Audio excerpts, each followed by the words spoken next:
వెళ్ళి పుస్తకం. గుడ్. ఫైనల్గా మన కంపెనీలో జాబ్ చేయడానికి ఒప్పుకున్నారా? అతను ఒప్పుకోలేదు. నేను, డాడ్, చెల్లి ముగ్గురం కలిసి రకరకాల కారణాలు చెప్పి కన్విన్స్ చేసి ఒప్పించాల్సి వచ్చింది. చందుకి మన కంపెనీలో ఏ పోస్ట్ ఇస్తే కరెక్ట్గా ఉంటుందో డిసైడ్ చేసి చెప్తావని నీకు కబురు పెట్టాను. జాబ్ ఇస్తానని చెప్పింది మీ డాడ్, అక్క కదా. మరిందులో నందు గారు డిసైడ్ చేయడానికి ఏముంది?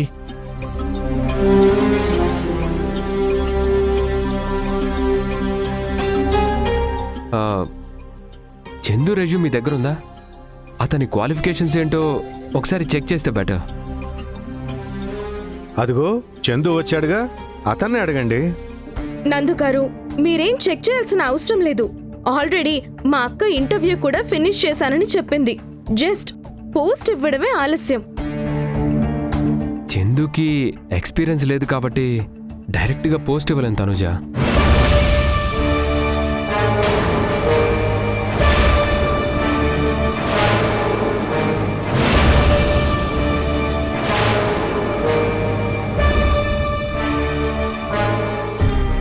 నందు గారు, మీరేమనుకోనంటే ఒక విషయం చెప్పనా? మా కంపెనీకి వచ్చే వరకు మీకు కూడా కన్స్ట్రక్షన్ కంపెనీలో ఎలాంటి ఎక్స్పీరియన్స్ లేదు. ఆ రోజు మా డాడ్ మిమ్మల్ని నమ్మడం వల్లే మీరు CEO అయ్యారు. ఇప్పుడు మా కంపెనీని నెంబర్ 1గా నిలబెట్టారు. నందుకి కన్స్ట్రక్షన్ బిజినెస్లో ఎక్స్పీరియన్స్ లేకపోయినా మున్సిపాలిటీ ఆఫీస్లో పనిచేయడం వల్ల మన కంపెనీ గురించి తొందరగా తెలుసుకోగలిగాడు.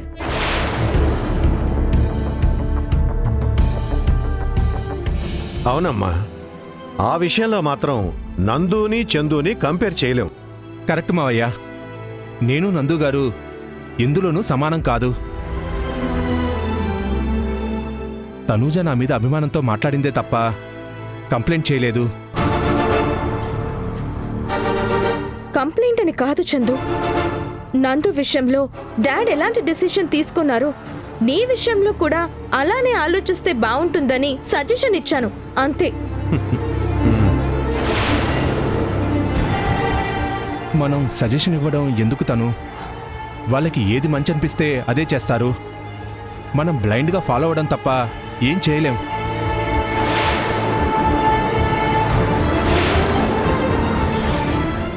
నాకు అనిపించింది మాత్రం ఒక్కటే, కొన్ని రోజులు చందు మన కంపెనీలో ఒక అబ్జర్వర్గా, ఇంటర్న్గా ఉంటాడు.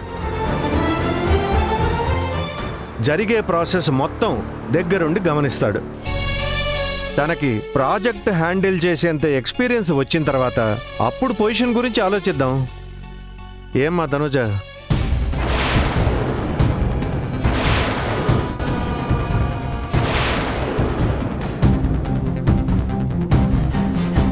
నిన్న మీరన్న మాటలకి రేపటి నుండే చందుకి డైరెక్ట్గా ప్రాజెక్ట్ ఇస్తారు అని అనుకున్నాను.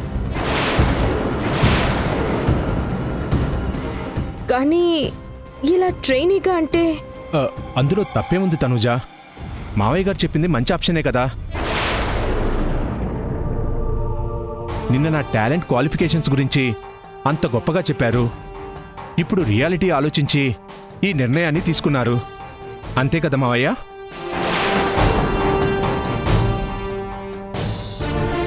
ప్రెజెంట్ మన కంపెనీ చాలా మంచి పొజిషన్లో ఉంది. ఇప్పుడు మనం తీసుకునే నిర్ణయాలు అందరి లైఫ్స్ మీద ప్రభావం చూపిస్తాయి. డాడ్ అన్నట్టు నీకు ఎక్స్పీరియన్స్ వచ్చిన వెంటనే నందుతో ఈక్వల్ పొజిషన్ వస్తుంది.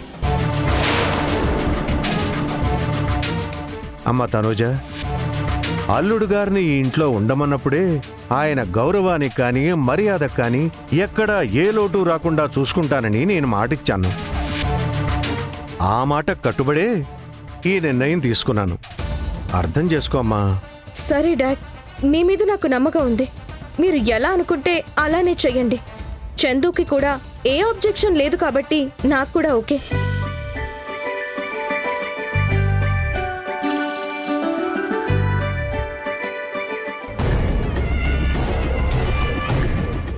నేను నింపిన అనుమానం తనూజ మైండ్ని బాగానే ఇన్ఫ్లుయెన్స్ చేసినట్టుంది. అక్కని తండ్రిని చూసి తప్పక ఒప్పుకుందే కానీ వాళ్ళు తీసుకున్న నిర్ణయం నీకు ఇష్టం లేదని నాకు తెలుసు. నీ అయిష్టాన్నే ముందు ముందు రోజుల్లో ఆయుధంగా వాడతాను తనూజ.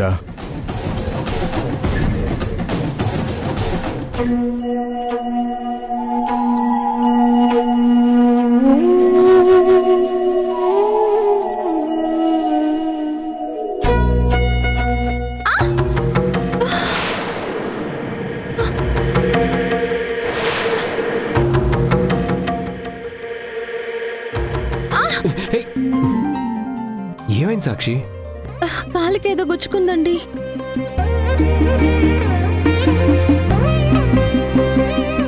ఏదో కాదు, ముళ్ళు. కదలకుండా ఉండు, తీసేస్తాను. కాస్త మెల్లిగా తీయండి, నొప్పిగా ఉంది. అది ప్రత్యేకించి చెప్పాలా సుకుమారి?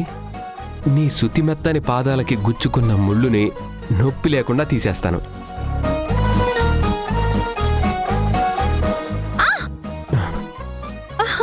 నొప్పి వస్తుంది.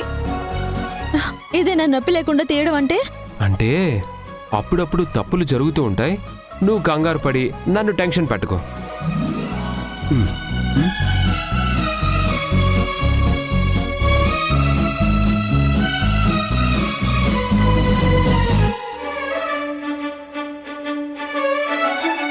సాక్షి, ముళ్ళు తర్వాత తీస్తాను గాని అంతకన్నా ముందు నీకో ముఖ్యమైన విషయం చెప్పాలి. ఏంటది? అభిలాష పుట్టినరోజు నాడు నీకు శారీ తీసుకొచ్చాను కదా, ఈరోజు సేమ్ అలాంటిదే మా ఆఫీసులో ఒక అమ్మాయి కట్టుకుంది. కొంపదీసి నేను అనుకుని పట్టుకున్నారా? చిచ్చి, నీ అందంతో ఆమెకి పోలికే లేదు. ఏదో ఆఫర్స్లో నాకన్నా 1000 రూపాయలు తక్కువ కొన్నానని కొలీగ్స్తో చెప్తుంటే విన్నాను. ఏంటి, 1000 రూపాయలు తక్కువ? అవును సాక్షి.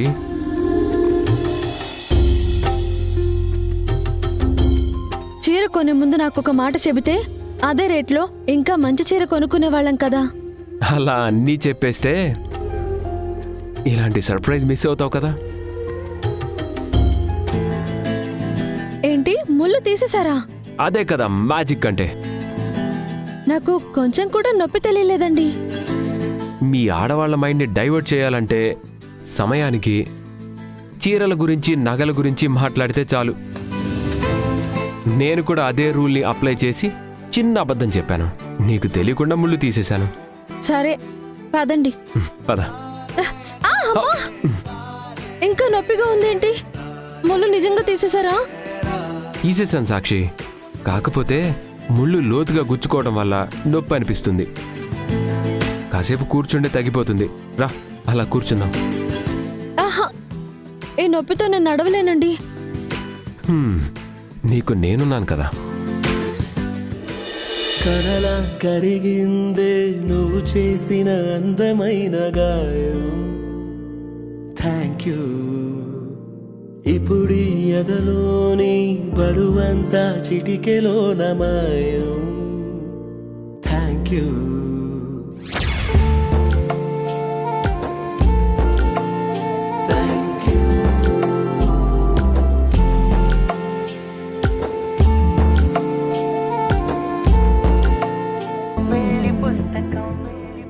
చందు, నీ మంచితనం ఒక్కోసారి అవతల వాళ్ళకి అమాయకత్వంలా చులకనగా కనపడకూడదు. ఏంటి తను? ఏమైంది? ఎందుకు అలా అంటున్నావు? నిన్ను బాస్గా చూడాలని నేననుకుంటుంటే నువ్వేంటి స్టాఫ్ ముందు నేను మీ స్టూడెంట్ని, స్లేవ్ని అని అంటా? అలా మాట్లాడడం నాకు నచ్చలేదు. అందులో తప్పేముంది? నేను నేర్చుకోవడానికి కదా వచ్చాను. అయితే మాత్రం అలా నిన్ను నువ్వు తక్కువ చేసుకుంటావా? ఏదో మర్యాద కొద్దీ అలా అన్నాడు గాని ఎప్పటికైనా ఈ ఆఫీస్కి చందునే బాస్ అవుతాడు కదా తనుజ. You don't worry. అంతా మీ ఆశీర్వాదం నందుగారు. నాది కాదు, నాకన్నా గొప్పవారైన మీ మావయ్య గారి ఆశీర్వాదం, ఆయన సపోర్ట్ నీకెప్పుడూ ఉంటుంది.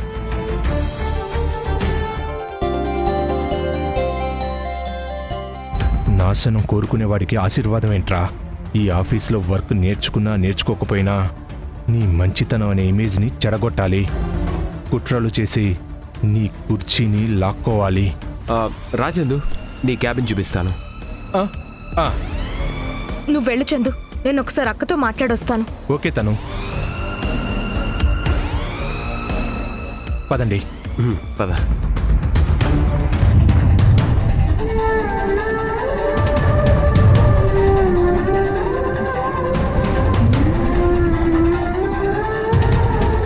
ఆ ప్లేట్ పెట్టింది మా అమ్మ కోసం. ఆవిడ ప్లేస్లో నువ్వొచ్చావు అని అంటున్నారు, కానీ నాకు మాత్రం నువ్వు తప్ప ఎవ్వరూ గుర్తులేరు.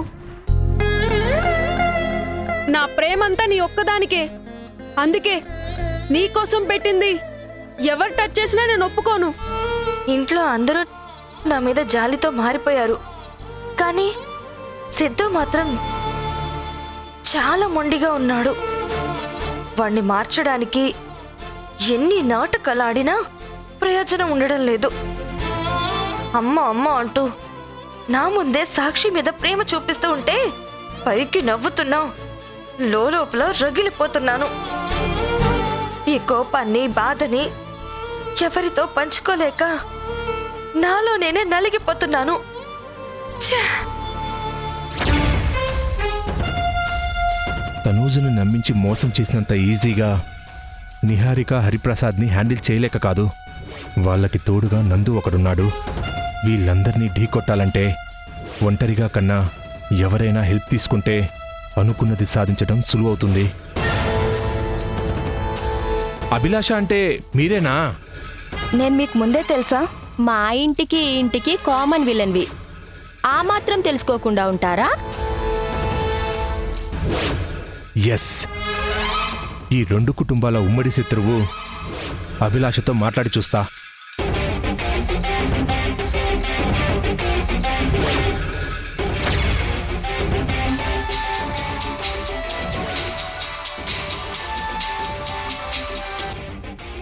హలో, హాయ్ అభిలాష గారు. ఎవరు మాట్లాడేది? నేనండి చందుని, తనూజ హస్బెండ్ని, హరిప్రసాద్ గారి చిన్నల్లుణ్ణి. మీరా? నాకెందుకు కాల్ చేశారు? నా నెంబర్ ఎవరిచ్చారు?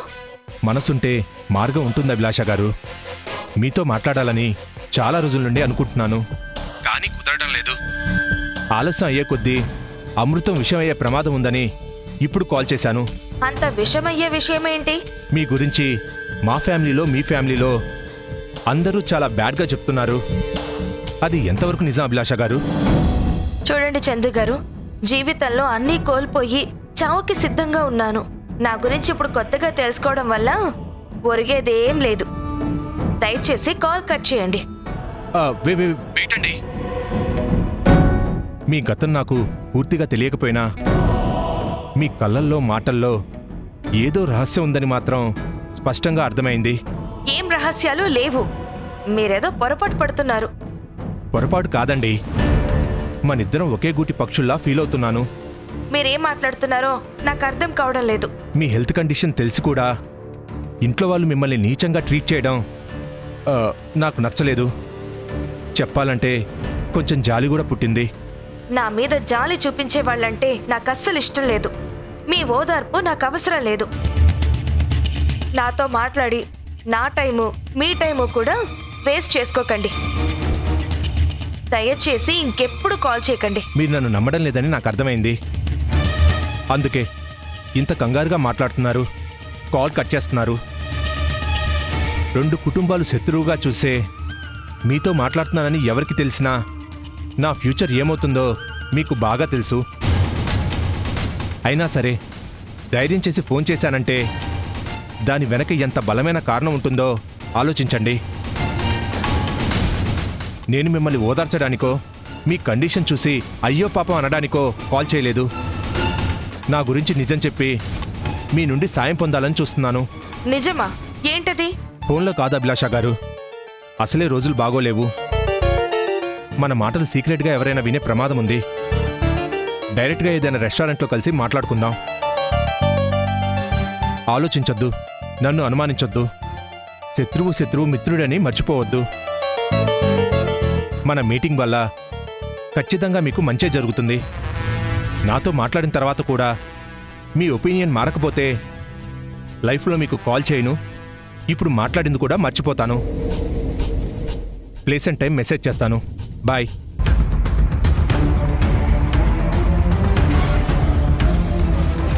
పాపం, జీవితంలో పెద్ద దెబ్బలే తిన్నట్టుంది. అందుకే ఎవరిని ఈజీగా నమ్మడం లేదు. అందరికీ శత్రువు అన్న ఒకే ఒక అర్హత చూసి అభిలాష్తో మాట్లాడాను. ఖచ్చితంగా నాకు సహాయం చేస్తుందని నమ్ముతున్నాను.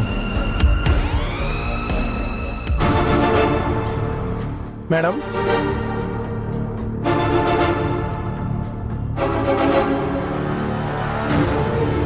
ఎవరు కావాలి బాబు? ఫోటోలు తీయడానికి రమ్మన్నారు మేడం. సాక్షి, ఎవరో ఫోటోలు తీయడానికి వచ్చాడంట, చూడు.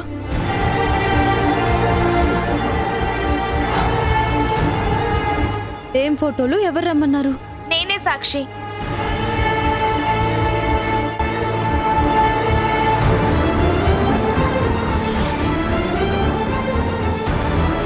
శత్రువుగా ఇంటికొచ్చిన నాతో సాక్షి దయ వల్ల మీరంతా నాతో స్నేహంగా ఉంటున్నారు. నా గురించి జాగ్రత్తలు తీసుకుంటూ పుట్టినరోజును కూడా పండగలా మార్చి ఎన్నో మధుర స్మృతులిచ్చారు.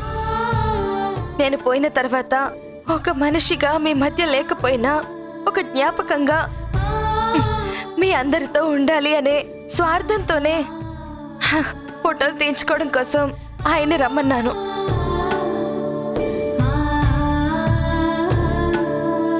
సిద్ధు కోపం, ద్వేషం మాటల్లో కనపడినా ఫోటోలో తెలియదు కాబట్టి కనీసం ఎలాగైనా వాణ్ణి నా పక్కన చూసుకునే అవకాశం దొరుకుతుంది. అభి, ఒక అమ్మగా నీ ఆలోచన చాలా బాగుంది. ఖచ్చితంగా నువ్వు కోరుకున్నట్టే అందరం కలిసి ఫోటోలు తీయించుకుందాం.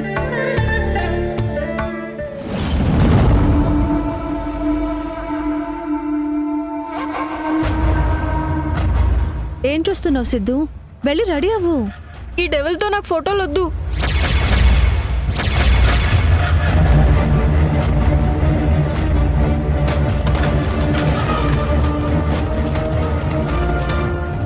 ఆల్రెడీ ఉన్న ఫోటోలు పాత ఇంట్లో వదిలేసి వచ్చాను.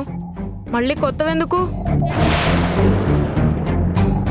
అంకుల్, మీరు వెళ్ళిపోండి.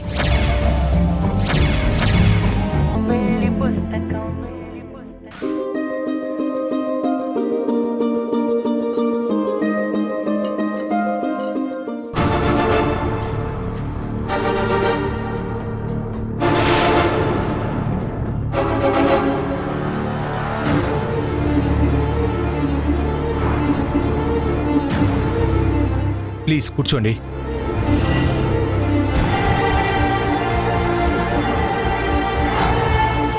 నా మాట విని వచ్చినందుకు చాలా థ్యాంక్స్ అభిలాష గారు.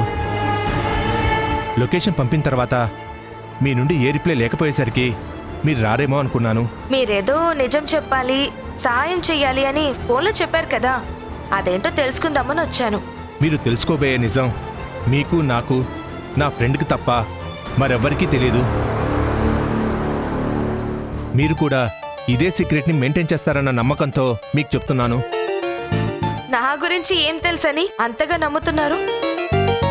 చెప్పాను కదండి, మిమ్మల్ని చూసిన వెంటనే ఒకే గూటి పక్షుల్లాంటి ఫీలింగ్ కలిగింది. మీతో నా గతాన్ని, కష్టాన్ని, బాధని షేర్ చేసుకుంటే నేను చేయబోయే యుద్ధంలో నాకు తోడుగా ఉంటారు అనిపించింది. ఏంటి యుద్ధమా? ఎవరితో? హరిప్రసాద్ అండ్ ఫ్యామిలీతో.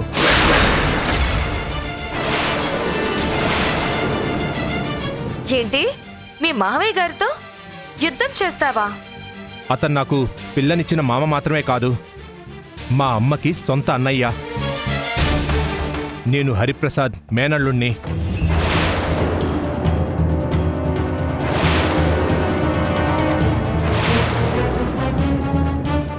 ఈ ఫోటోలో ఉన్నది మా అమ్మ. మా అమ్మ ప్రేమ పెళ్లి చేసుకోవడం హరిప్రసాద్కి ఇష్టం లేదు. అందుకే కుటుంబం నుంచి వెలివేశాడు. ఒక ప్రమాదంలో మా నాన్న చనిపోయాడు. ఎక్కడికి వెళ్ళాలో ఏం చేయాలో తెలియక మా అమ్మ నన్ను తీసుకొని సహాయం కోసం పుట్టింటికి వెళ్ళింది. ఏ దిక్కు లేకుండా వచ్చిన చెల్లి మీద జాలి దయ లేకుండా హరిప్రసాద్ ఒక రాక్షసుడిలా ప్రవర్తించాడు. తాతయ్యని రెచ్చగొట్టి అమ్మని తిట్టేలా చేశాడు.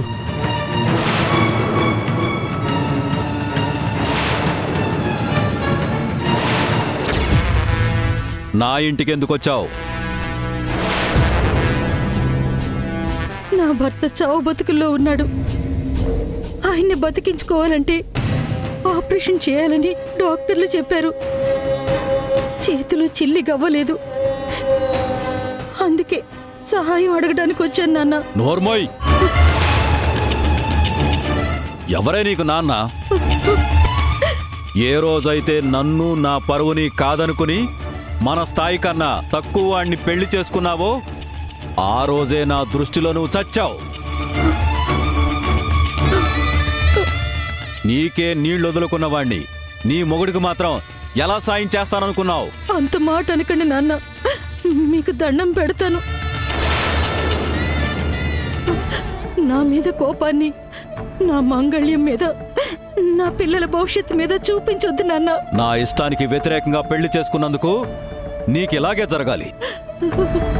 నీలాంటి పాపాత్మురాలు కడుపున పుట్టినందుకు నీ బిడ్డలు కూడా శిక్ష అనుభవించి తీరాలి.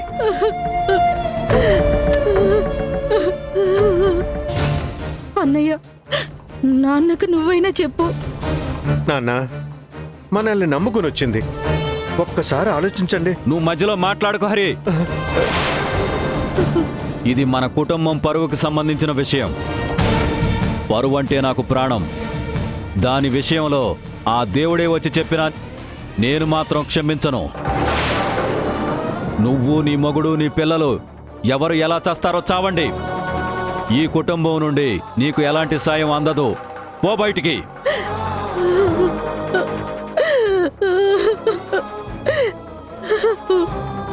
ఏం చూస్తున్నావు? పోతావా లేదంటే మెడబట్టుకుని బయటికి గెంటించమంటావా? పో.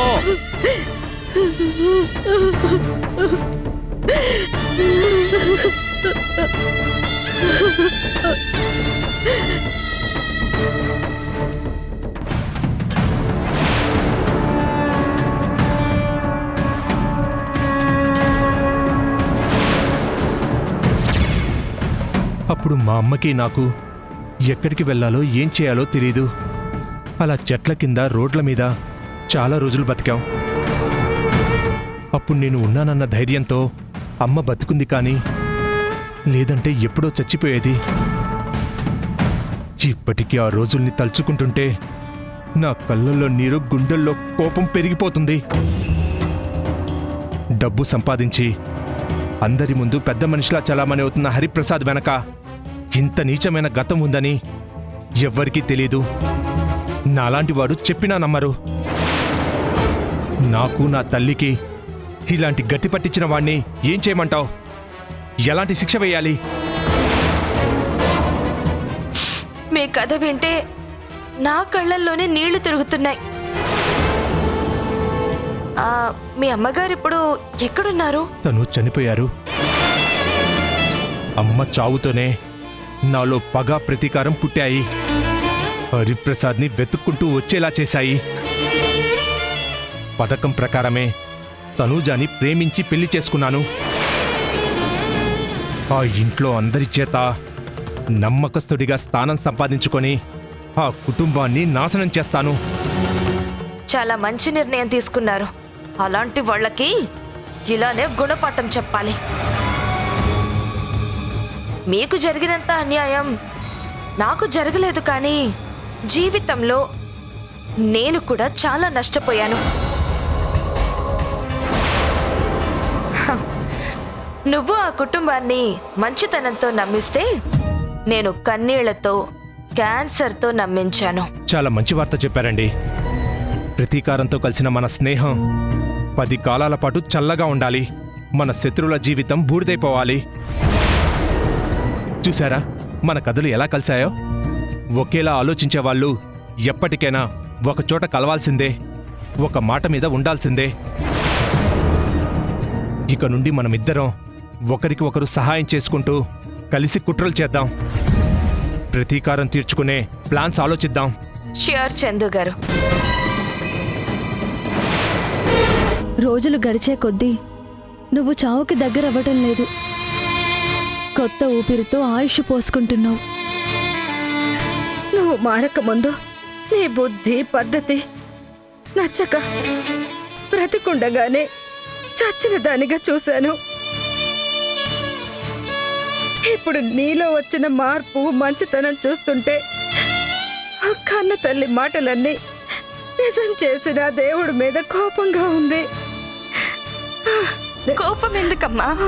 చేసిన తప్పులకి ఏ మనిషి అయినా సరే శిక్ష అనుభవించాలి.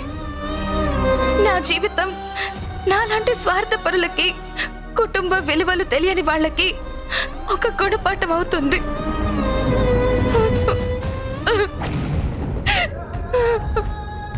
అభి,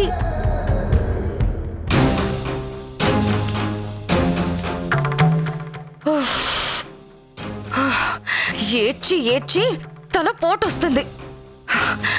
ఇంకెన్ని రోజులు నటించాలో. ఛే!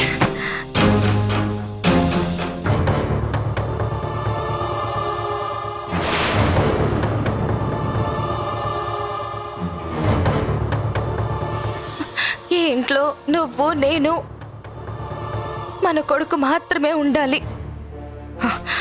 మిగిలిన వాళ్ళంతా పైకి పోవాలి, లేదంటే బయటకైనా పోవాలి.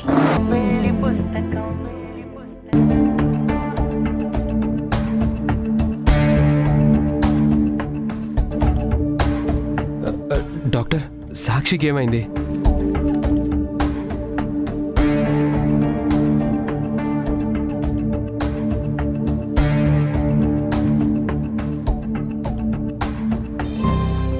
Are you okay?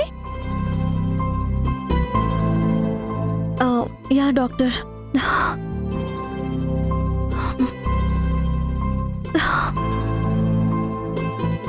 కొంచెం నీరసంగా తల తిరుగుతున్నట్టుగా ఉంది. సాక్షికి ఏమైంది డాక్టర్? హెల్దీగానే ఉండే తను ఎందుకు కళ్ళు తిరిగి పడిపోయింది? స్కాన్ ఏమన్నా చేద్దాం? హాస్పిటల్ అడ్మిట్ చేద్దాం? ప్రస్తుతానికి అక్కర్లేదు. నేను చెప్పినప్పుడు తీసుకొస్తే సరిపోతుంది. అసలు ఏమైంది డాక్టర్? సాక్షి హెల్త్ కండిషన్లో చేంజెస్ స్టార్ట్ అయ్యాయి. ఇక నుండి తనని నార్మల్గా ట్రీట్ చేయకూడదు, స్పెషల్ కేర్ తీసుకోవాలి.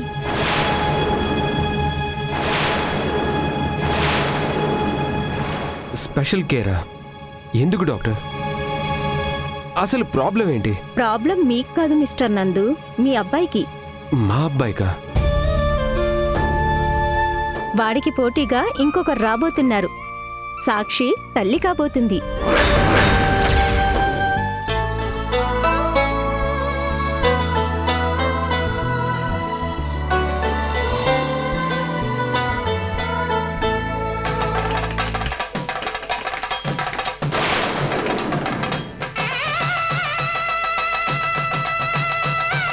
Congrats both of you. Sakshi, thank you doctor.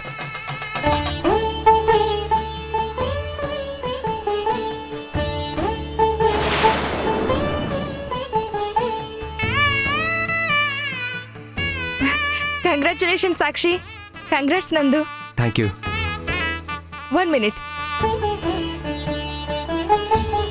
Okay అండి, వెళ్ళొస్తాను. ఏదైనా ప్రాబ్లం ఉంటే కాల్ చేయండి. సరే డాక్టర్. మీ ఎగ్జైట్మెంట్ ఆపి నాకు అర్థమయ్యేలా ఎవరైనా చెప్తారా? మా అమ్మ తల్లి కావడం ఏంటి? సిద్ధు, మీ అమ్మ కడుపులో నీకు తమ్ముడో చెల్లెలో ఉన్నారా? నీతో పాటు సాక్షిని అమ్మ అని పిలవడానికి ఇంకొకరు రెడీ అవుతున్నారు. అంటే నేను అన్నయ్యని అయిపోతున్నాను, అంతే కదా పప్పా? ఎస్ సిద్ధు. సాక్షి, కంగ్రాచులేషన్స్. కంగ్రాచులేషన్స్. తినిపించు. నువ్వు నిజంగా అదృష్టవంతురాలివి సాక్షి. సిద్ధు గురించి గుడ్ న్యూస్ తెలిసినప్పుడు నా పక్కన నందు తప్ప ఎవ్వరూ లేరు. ఇప్పుడు నీ చుట్టూ మేమంతా ఉన్నాం. నువ్వు తల్లివయ్యావన్న వార్తని సెలబ్రేషన్లా జరుపుకుంటున్నాం.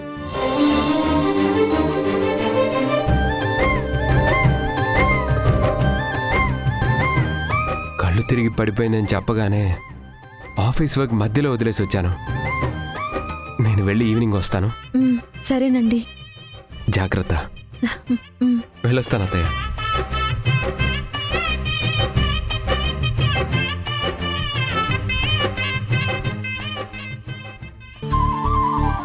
చాలా సంతోషంగా ఉంది సాక్షి. నువ్వు కన్న తల్లిగా మారే రోజు కోసం అందరికన్నా ఎక్కువగా నేనే ఆశగా ఎదురు చూశాను. ఎందుకో తెలుసా, నా ప్రాణం పోయేలోపు నీ కడుపును పుట్టాలి అనుకున్నాను. నువ్వు నన్ను ప్రేమగా చూసుకున్న ప్రతిసారి నీలో అమ్మ కనిపించేది. నీ పక్కన ఎన్ని రోజులుంటానో తెలియదు, కానీ ఒక బిడ్డగా నీ చేతుల్లో పెరగాలని, నిన్ను అమ్మ అని పిలవాలని బలంగా కోరుకున్నాను. అది నిజమవబోతుంది.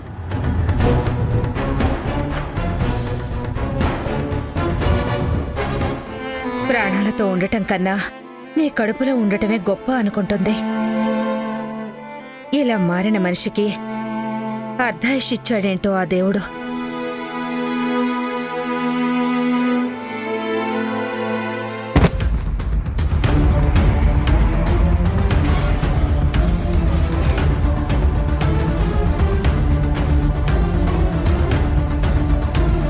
సాక్షి తల్లి కాబోతుంది.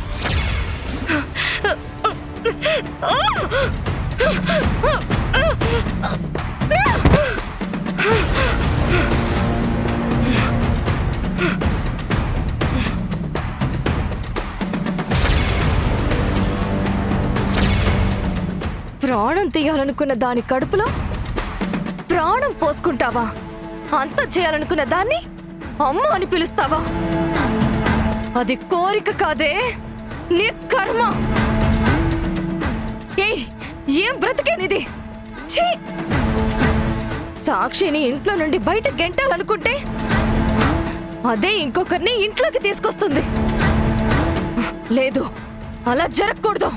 ఎప్పటి వరకు నా టార్గెట్ ఒక్క ప్రాణమే. ఎప్పుడు 2 ప్రాణాలయ్యాయి.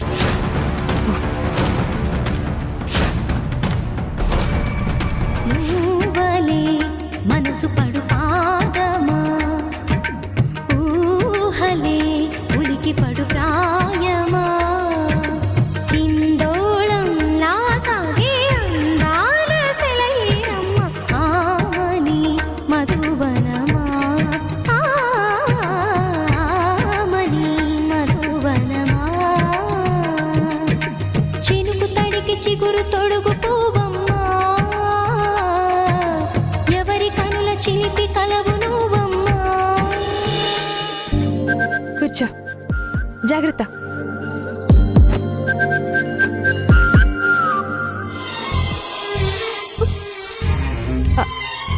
ఏమైంది సాక్షి? ఈ కన్నీళ్ళేంటి? కడుపుతో ఉన్నదానివి ఇలా కన్నీరు పెట్టుకోకూడదు. ఇది బాధ వల్ల కాదభి, నువ్వు నా మీద చూపిస్తున్న ప్రేమ వల్ల వస్తున్నాయి.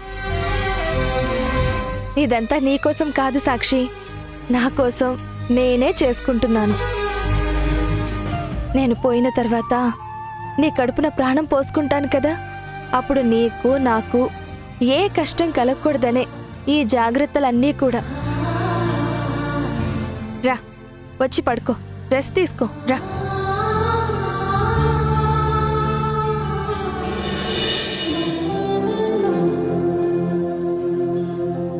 నాకు కూతురిగా కాదభి, ఒక తల్లి కన్నా ఎక్కువగా సేవలు చేస్తున్నావు.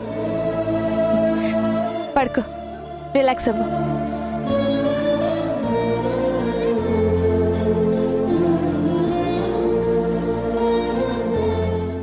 రెస్ట్ తీసుకో.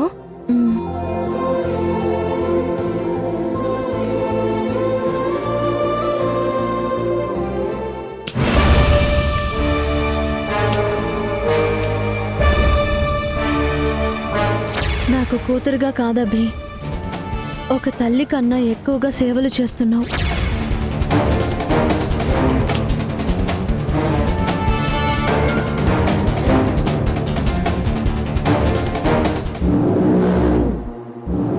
నీకు సేవలు చేస్తున్నది చచ్చి పుట్టడానికి కాదు, నిన్ను నీ కడుపులో బిడ్డని చంపి నేను బ్రతకడానికి. ఆ పని ఈ టాబ్లెట్ చేస్తుంది. నా చేతికి మట్ట అంటకుండా నీ కడుపులో ప్రాణాన్ని మాయం చేస్తుంది.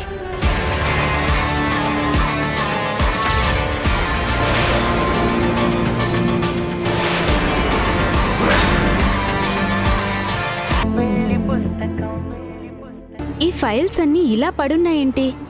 చందు గారి తర్వాత ఈ రూమ్లోకి ఎవరైనా వచ్చారా, లేక చందు గారే ఇలా చేశారా? ఎందుకైనా మంచిది, ఒకసారి సీసీటీవీ ఫుటేజ్ చూస్తాను.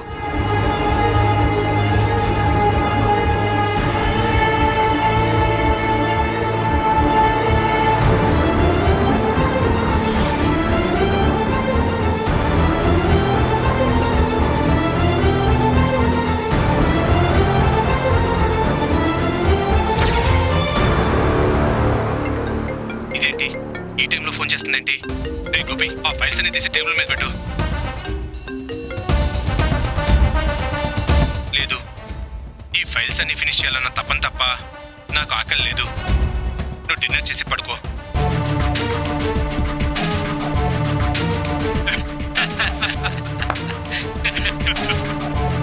ఏ యాక్టింగ్ మామా.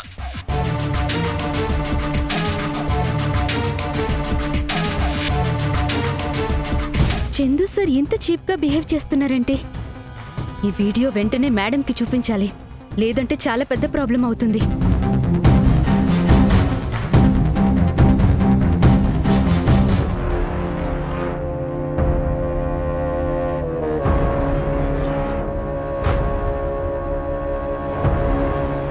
మీ అమ్మ అడ్డు తొలగించాలని నేను కుట్రలు చేస్తుంటే నువ్వు కడుపులో ఎందుకు పడ్డావు? నా మొగుడికి మీ అమ్మకి మధ్య దూరాన్ని ఎలా పెంచాలా అని నేను ప్లాన్లు వేస్తుంటే దగ్గర చేయడానికి నువ్వు దాపురించావా? నిన్ను భూమి మీదకి రాకుండానే అమ్మ కడుపులోనే నీ ఆయువు తీస్తాను. ఎలా తీస్తాను అంటావా?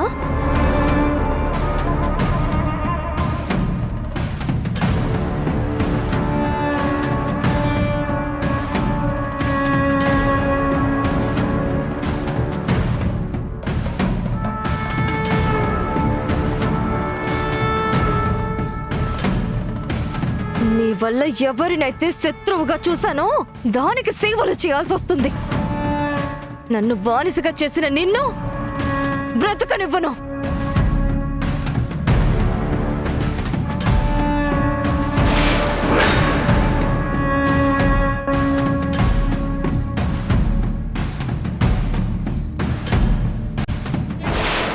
రామ్మా, సాక్షి ఎక్కడుంది? నీ మాటకి విలువిచ్చి రూమ్లోనే రెస్ట్ తీసుకుంది. ఎన్ని రోజులు అందరికీ అన్ని పనుల్లో సాయం చేసిన సాక్షికి ఇప్పుడు చేతులు కట్టేసినట్టుంది. చేతులు మాత్రమే కాదు, కాళ్ళు కూడా కట్టేసి పాడెక్కించాలి. నేనేం చేసినా సాక్షి కోసమే కదమ్మా. అబే, సాక్షి కోసం ఆలోచిస్తూ నీ ఆరోగ్యాన్ని అశ్రద్ధ చేసుకోవద్దు. ఆరిపోయే దీపం కన్నా కొత్తగా పుడుతున్న వెలుగు ముఖ్యమమ్మా. నేను ఆలోచిస్తున్నది, తప్పిస్తున్నది దానికోసమే.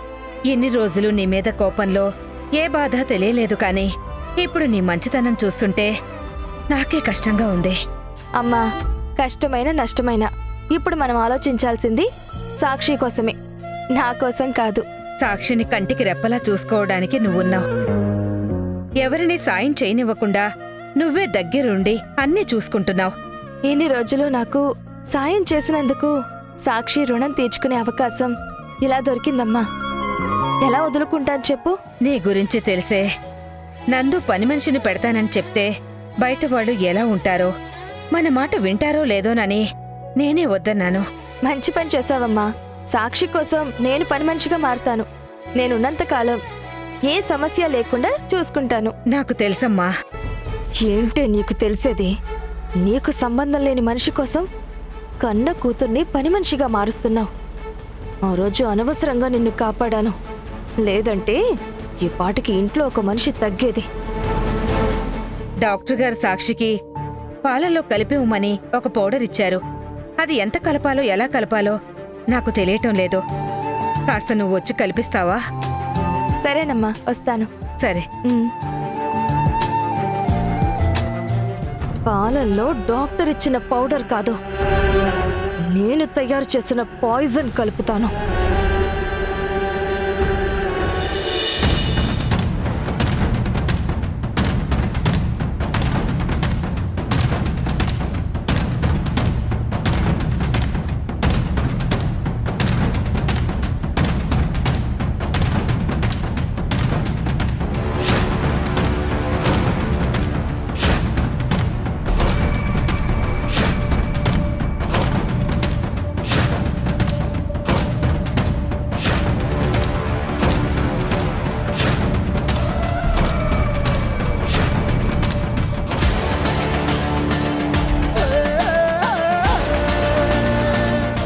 ఈ పాలు తాగితే బలం కాదు, కడుపులో బిడ్డ కకావిక్కలమైపోతుంది.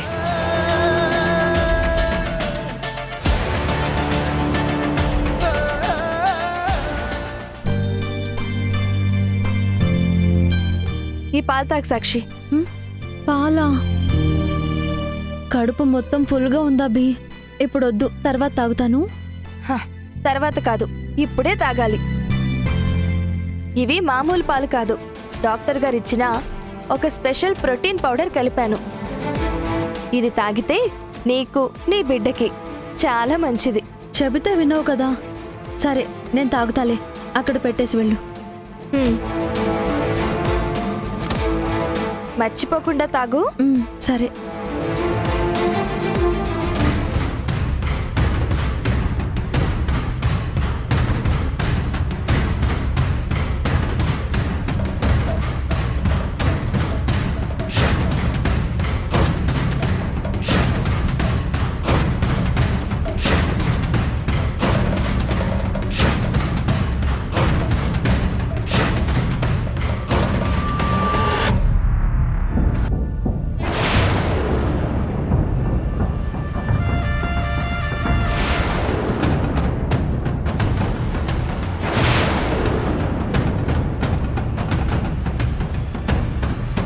ఈ స్మెల్ చూస్తుంటేనే వికారం వస్తుంది. అలా అని తాగలేదంటే అవి ఏదో ఒక ఇష్యూ చేస్తుంది. ఎవరు చూడకుండా పారబోసేస్తే ఒక పని అయిపోతుంది. హలో,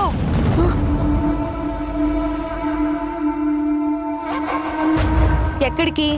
నా వల్ల కావడం లేదా బి. ఈ పాల వాసన చూస్తుంటేనే నాకు వికారంగా ఉంది. అలా అని పారబోస్తావా? మరి ఏం చేయను? తాగును అంటే నువ్వు వినడం లేదు కదా. అది బలం కోసమే కదా సాక్షి, తాగు. ఈ బలం పేరు చెప్పే గంటకొకసారి ఏదేదో ఇస్తున్నారు. ఇప్పుడు మాత్రం నా వల్ల కాదా ఆంటీ? చాలా వికారంగా నాకు వాంతి వచ్చేలా ఉంది. ప్లీజ్ అర్థం చేసుకోండి. ఫోన్లే అభి, అంతగా చెప్తుంది కదా, ఆ పాలు నువ్వే తాగు. ఏంటి? నేనా? ఏం మాట్లాడుతున్నావమ్మా నువ్వు? ఇందులో తప్పే ఉంది. ప్రోటీన్ పౌడరే కదా కలిపావు. ఏం కాదు, ఈసారికి నువ్వు తాగు. నీ కోసం తెచ్చింది నేనెలా తాగుతాను? సాక్షి, ఇవి జస్ట్ పాలు మాత్రమే కాదు, నీకు నీ కడుపులో పెరుగుతున్న బిడ్డకి అమృతం. నీ కోసం కాకపోయినా నీ కడుపులో బిడ్డ కోసమైనా తాగాలి. నా మీద నమ్మకం, ప్రేమ ఉంటే చెప్పింది చెయ్యి, లేదంటే వదిలే. నేను కూడా ఎక్కువ బ్రతిమాలను. సరే, తాగుతాను.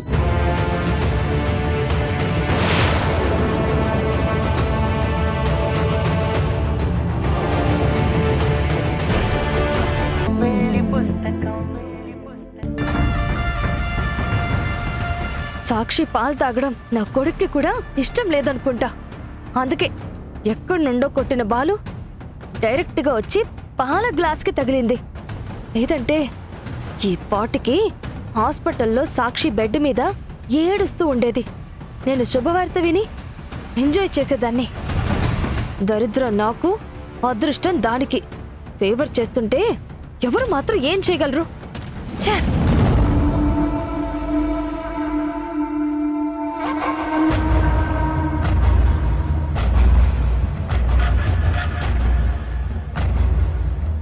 కన్న కూతురు కాల్లో గాజు గుచ్చుకుందన్న జాలి కూడా లేకుండా బట్టలు ఎలా ఉతుకుతావమ్మా అని అడుగుతుంది. అది అమ్మ కాదు, నా పాలిట బ్రహ్మరాక్షసి.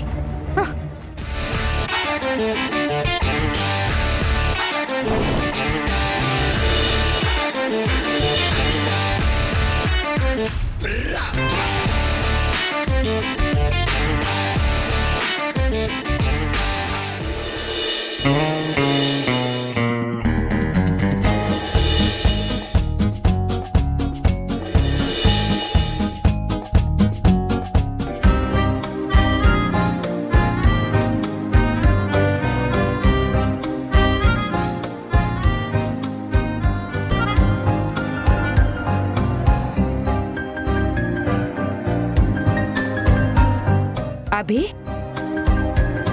ఈ బట్టలు కూడా ఒకేసారి నానబెట్టాల్సిందే. లేదంటే ఇదొకసారి అదొకసారి అంటే నీకు శ్రమ కదా.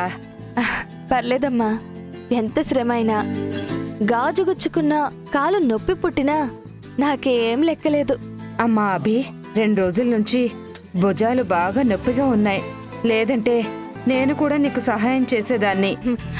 పర్లేదమ్మా, పని మనిషినే వద్దనుకున్నాం కదా, ఈ మాత్రం పనులు చేయలేనా చెప్పు. పోనీ నువ్వు బట్టలు ఉతుకు, నేను గుంజేస్తాను. ఎందుకమ్మా, వద్దంటున్నాను కదా, నువ్వు వెళ్ళు. నేను అన్నీ శుభ్రంగా ఉతికి ఆరేసి వస్తాను. సరే.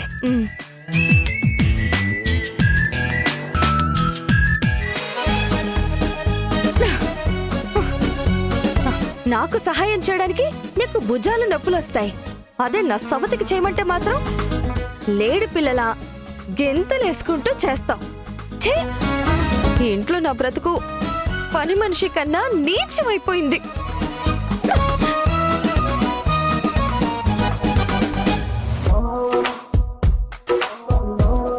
దీని చావు కోరుకుంటే చీరలుతికే కర్మ పట్టింది.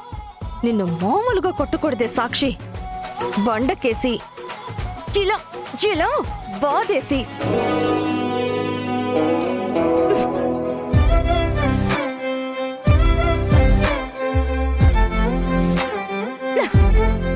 ఊపిరాడకుండా పిండేసి ఇలా మూలన పడేయాలి.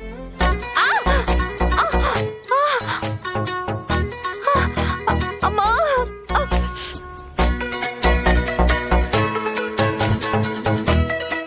ఎవరు తీసిన గోతులో వాళ్లే పడతారు. ఒకరిని బాధ పెట్టాలనుకునే వాళ్ళు వాళ్లే బాధపడతారు.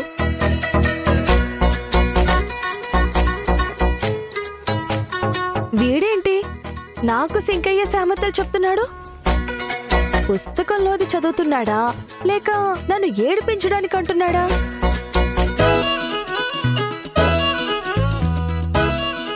లేదులే, నన్ను అనాలనుకుంటే మొహం మీదే అనే ధైర్యం నా కొడుక్కుంది. ఏదో పాఠమే అయ్యుంటుందిలే.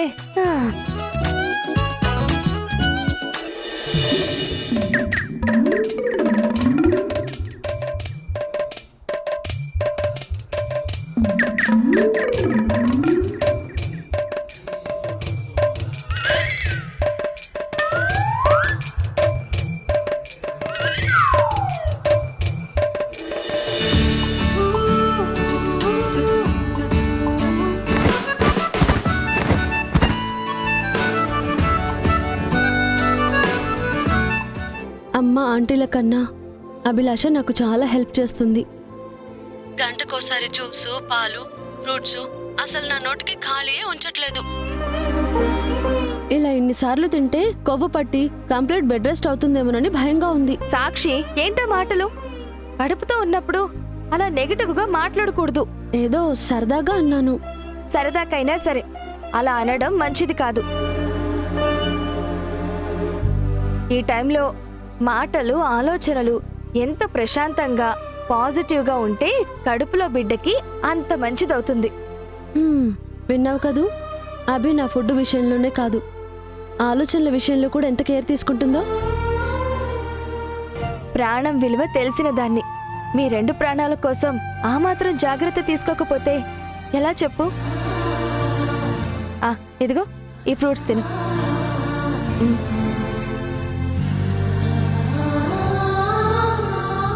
అభిలాష అలా మాట్లాడుతుంటే, తన మంచితనం చూస్తుంటే అసలు గతంలో చూసింది ఏ మనిషినైనా అనిపిస్తుంది. ఆ మార్పుకి మంచితనానికి కారణం నువ్వే. కడుపులో బిడ్డకు కూడా నీలాంటి మంచి మనసే రావాలి. మీ మనసుకేం తక్కువ? బంగారం. నేనైతే మీ బుద్ధి అందం రెండూ కలిపి రావాలని కోరుకుంటున్నాను. ఎవరి పోలికలు వచ్చినా పుట్టబోయే బిడ్డ నువ్వు సంతోషంగా ఉంటే నాకదే చాలు. నిలువెత్తు సంతోషం ఎప్పుడూ తోడుగా ధైర్యంగా పక్కనే ఉంటే నాకు ఏ భయమూ ఉండదు. నా మీద పెంచుకున్న నీ ప్రేమకి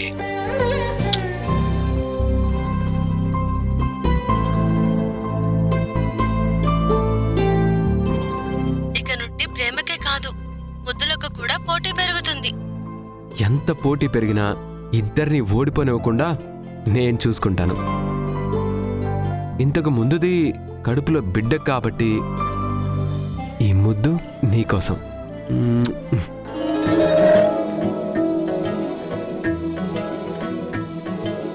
టేక్ కేర్ సాక్షి. ఏదైనా అవసరం అయితే కాల్ చేయి. సరేనండి, బాయ్. బాయ్.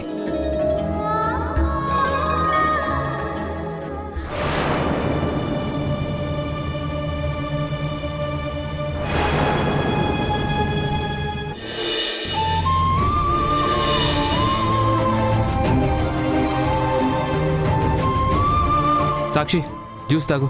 అయ్యో, మీకెందుకండి శ్రమ? ఇంట్లో ఉన్నంతసేపు ఒక భర్తగా నన్ను సేవ చేసుకోనివ్వు. దీనికి శ్రమ అని పేరు పెట్టకు. సేవలు చేసే భర్త ఉంటే చేయించుకోవాలి కానీ వద్దని చెప్పకూడదు. Congrats Nandu. Thank you. Congrats Sakshi. Thank you. కూర్చోండి హరి గారు, కూర్చో.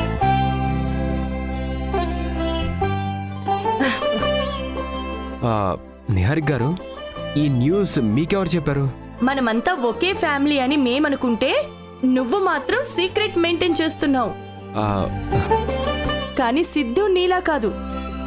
నిన్న టెడ్డీతో ఆడుకోవడానికి వచ్చినప్పుడు ఈ విషయం మాకు చెప్పాడు. సారీ నిహారిక్ గారు, సీక్రెట్ అని కాదు కానీ ఈరోజు ఆఫీస్లో మీట్ అయినప్పుడు చెప్పాలనుకున్నాను.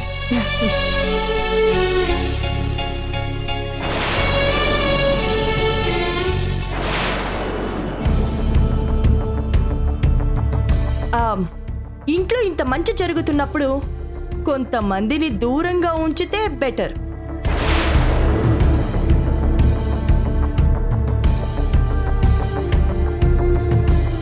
నిహారిక్ గారు, అభి ఇప్పుడు మాకు పరాయి మనిషి కాదు, మా ఇంటి మనిషి.